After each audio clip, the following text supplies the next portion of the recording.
Good morning! Tara, samahan niyo ako mini vlog. Tuwing umaga, hindi pwedeng kaligtaan ang pagwawalis sa bakuran. Kasi dyan mag-uumpisa yung buong araw mo. Malinis na kapaligiran at nakaka-relax. Siyempre, wala namang magbabantay. Diyan ko siya nilalagay. Siya yung audience ko. Charot. Pag nanay ka na, no, kailangan mong i-maximize yung oras mo para hindi masayang ang buong araw. Magawa mo.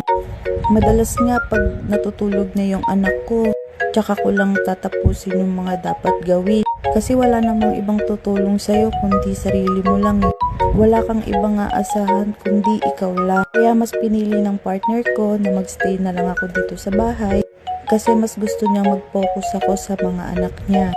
At mahirap nang magtiwala sa ibang tao, lalo na sa pag-aalaga ng mga bata. Kasi hindi mo alam eh.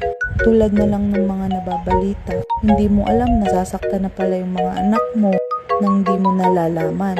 Siyempre, ikaw na magulang, kapag nalaman mo yon, masakit para sa'yo na sinasaktan yung anak mo. O eto na nga, nandito na tayo sa kwarto. Hindi kalakihan yung bahay namin at nagre-rent lang kami. Tamang linis lang para magmukhang maaliwalas yung bahay.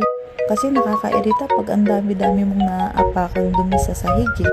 Pag nanay ka na, paulit-ulit lang yung ginagawa mo sa pang-araw-araw. Minsan nakakapagod na. Ang cute ng ref namin eh. Ito tanghalian na, sabay-sabay kaming kumain. At yan, yung isang batang makulit na yan.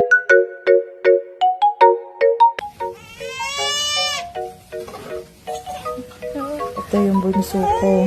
Nagmamaktol na. Gusto nang magpabuhat. O siya, hanggang dito na lang. Paalam!